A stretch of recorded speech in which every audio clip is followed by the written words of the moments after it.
Hello বন্ধুরা, আমি তোমাদের কাছে নতুন একটা রেসিপি নিয়ে এসেছি। পাউরুটি দিয়ে দেখো আমি একটা স্ন্যাক্স তৈরি করব। এখানে দেখো আমি এরকম বড় দেখে দুটো পাউরুটি, 2 পিস পাউরুটি নিয়েছি। আলুকে দেখো ম্যাশড করে নিয়েছি, পেঁয়াজ কুচি রয়েছে, এখানে পনিরকে দেখো গ্রেট করে নিয়েছি, ব্ল্যাক পেপার আছে, ধনে গুঁড়ো আছে, জিরে গুঁড়ো আছে, আমচুর আছে, লঙ্কা গুঁড়ো আছে। এখানে দেখো সবুজ মুগ আছে, এখানে ডিমকে আমি গ্রেট করে নিয়েছি, এখানে রক সল্ট নিয়েছি, এখানে ধনে পাতা কুচি আছে, লঙ্কা কুচি আছে। এবার দেখো পাউরুটিটা আমি এইভাবে কেটে নিচ্ছি।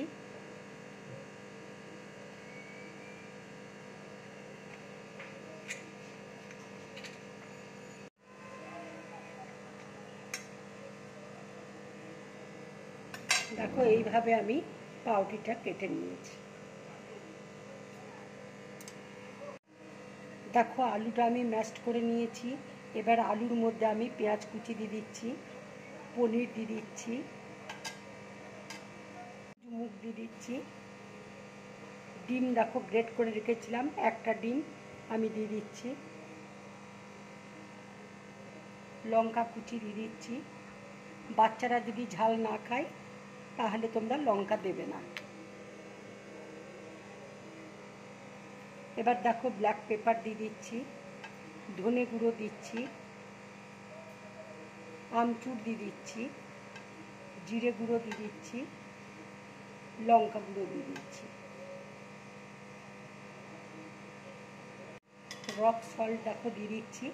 সাদা নুন খাওয়া তো ভালো নয়, সেই জন্য আমি রক সল্ট এখানে দিচ্ছি। এটা কিন্তু ভীষণ উপকারী, বাচ্চাদের টিফিনে দেবে, খুব ভালো লাগবে বাচ্চাদের খেতে। এবার ধনে পাতা কুচি দিয়ে দিচ্ছি। এবার দেখো আমি সব একসাথে মেখে নিচ্ছি।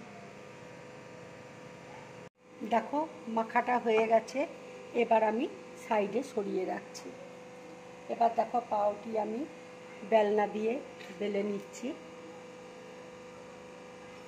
দেখো আমি পাউরুটিটা ঠিক এইভাবে বেলে নিলাম। এবার দেখো পাউরুটির মধ্যে পুরটা দিয়ে দিচ্ছি।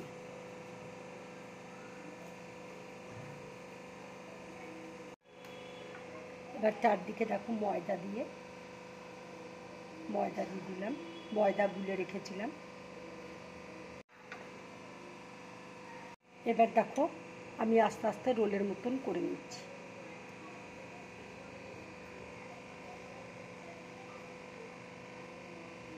এভাবে রোলের মতন করে নিলাম। এবার এইভাবে দেখো মুড়িয়ে দিচ্ছি। অল্প করে মাখন দিয়ে আমি শ্যালো ফ্রাই করে নেব।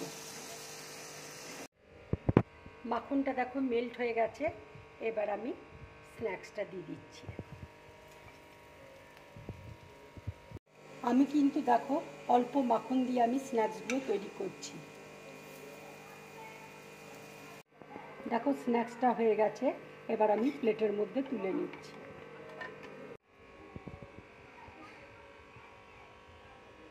ফ্রাই প্যানে মাখন দিচ্ছি, এবার আর একটা স্ন্যাক্স আমি দিয়ে দিচ্ছি। দেখো স্ন্যাক্সটা হয়ে গেছে, এবার আমি প্লেটের মধ্যে তুলে নিচ্ছি।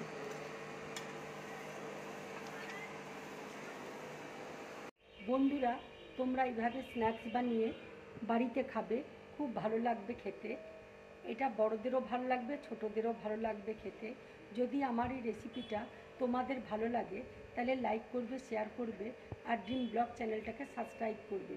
তোমরা বেশি করে কমেন্ট করবে, তাহলে আমার খুব ভালো লাগবে। নমস্কার।